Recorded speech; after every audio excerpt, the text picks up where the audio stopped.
My name is Sarah Karpanty, and I'm a professor in the Department of Fish and Wildlife Conservation.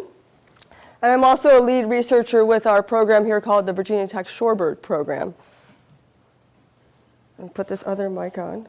And I'm very excited to be part of this group of Coastal at VT, and I hope by the end of the talk today that you will see that it's pretty exciting. We're working on everything from the water and the way it moves, which Robert talked about, to the way that it interacts with our coast and the sediment, which Nina talked about. And now our group with the VT Shorebird Program really works on both the wildlife and their interactions with humans. So thank you.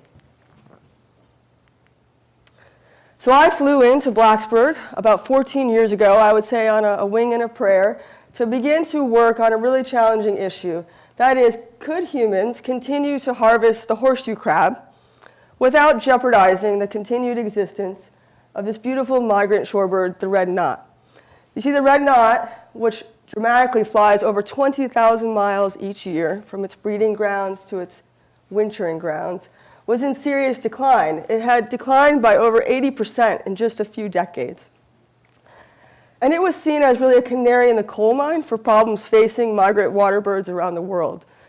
And one of the main thoughts behind the decline of the red knot was thought to be the loss of its main food when it was visiting the Delaware Bay in the United States. That is, the loss of the eggs of the horseshoe crab. You see, the horseshoe crab was also facing challenges. The horseshoe crab was harvested for numerous reasons. First of all, it's harvested for its blue blood. There is a compound in its blood that is used to detect gram-negative bacteria in almost any medical device that you or I come in contact with. But more seriously, it was probably over-harvested for its tissues.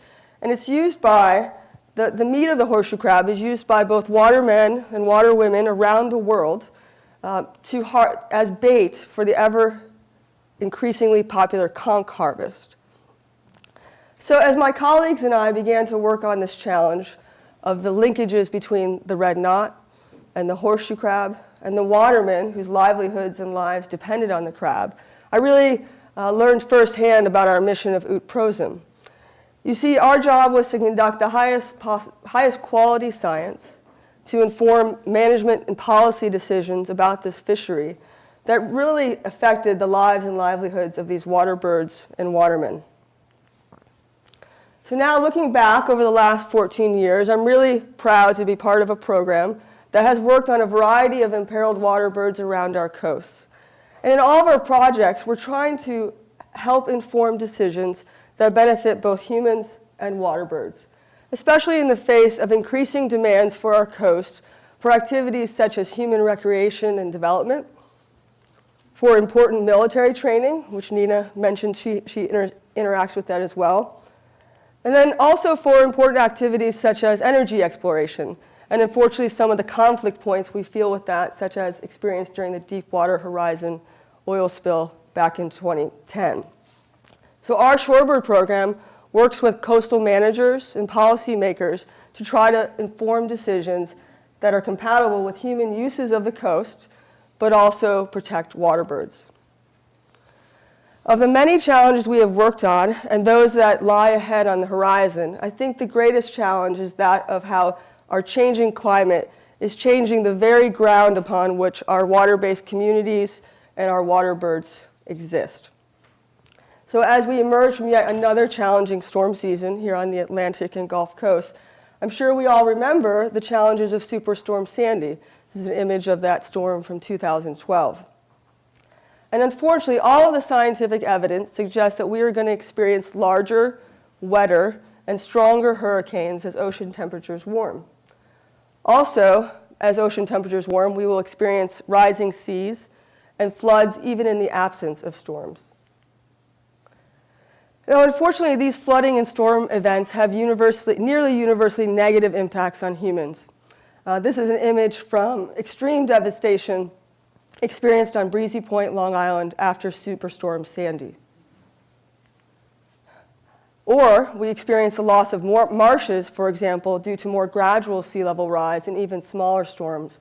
Of the many values that marshes provide, one is that they serve as important nurseries for fish populations upon which watermen communities exist. So on the other hand, our shorebird program is working to communicate the message that not all storms and all floods are bad. For example, waterbirds have adapted to the dynamic nature of our coastal systems.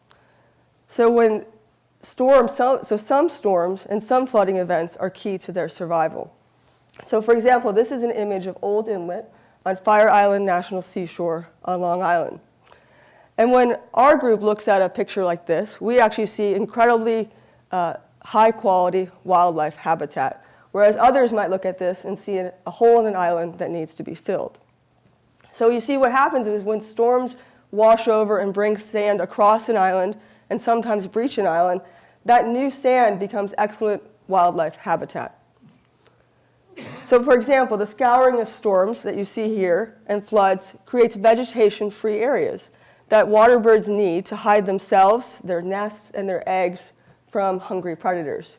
So for example, when you look at this photo, can you see the nest of a piping plover in this photo? Robert can. We should make him get up here and point it out. Well, there it is. So most people cannot see it, and neither can a hungry fox or a hungry raccoon. And the same sand overwash, when it gets deposited on the backside of the island, is excellent habitat for foraging birds such as this piping plover as it feeds on a great worm. And importantly, in addition to benefiting wildlife, these overwash habitats become excellent areas for shellfish and fish populations upon which watermen, such as this clamor, thrive.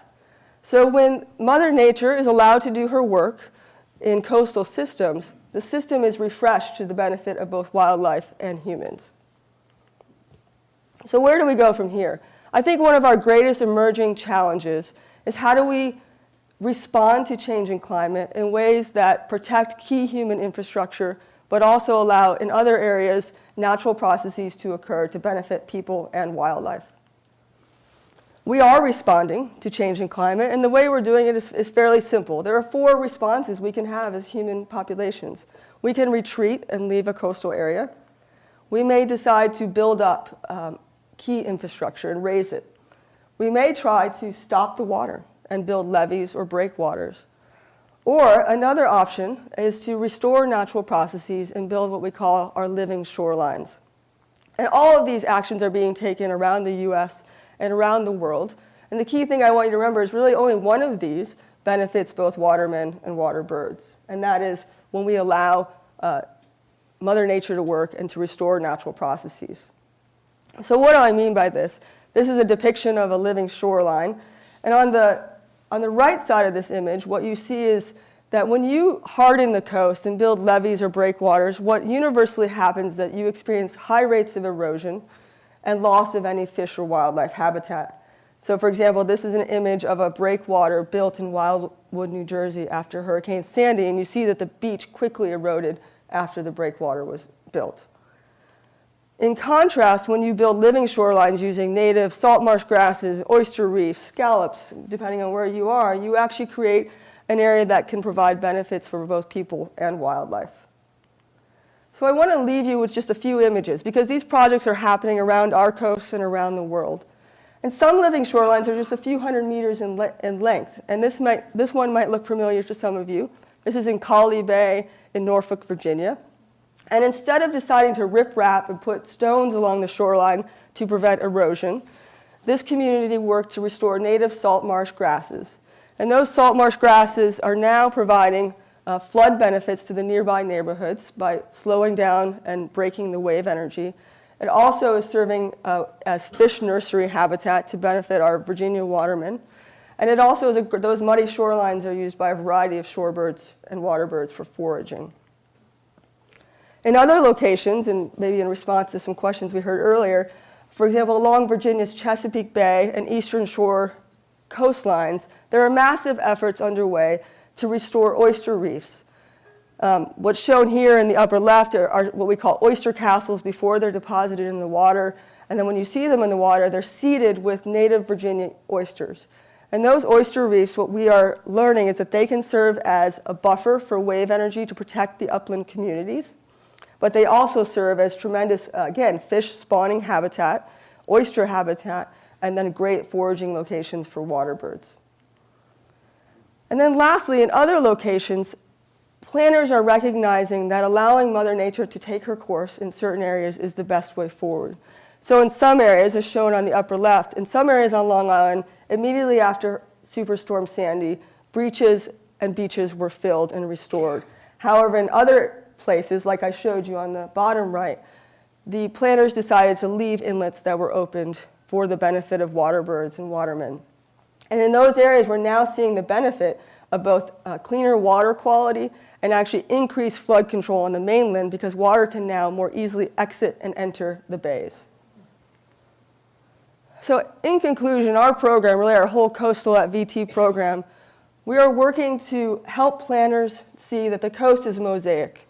Surely there will be pieces of that mosaic where we work to build up and protect key human infrastructure. However, there are going to be other places where we decide to retreat.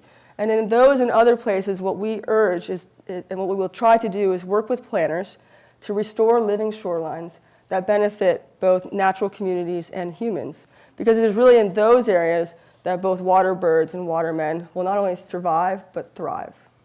So thank you.